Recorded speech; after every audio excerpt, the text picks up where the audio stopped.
Marami akong natutunan sa inyo.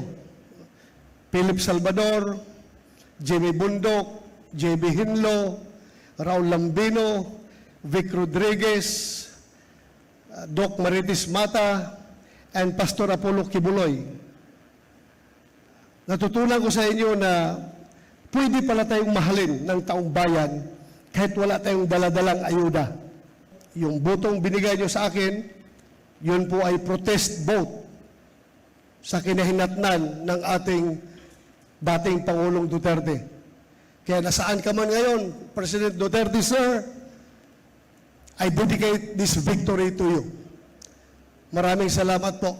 At kay Vice President BP Sara, maraming salamat sa iyong patuloy na encouragement and motivation na binibigay sa amin. Thank you for the inspiration. At sa lahat ng Pilipino, ako po'y magsasabi na hindi ko po kayo bibiguin. Itaga nyo sa bato.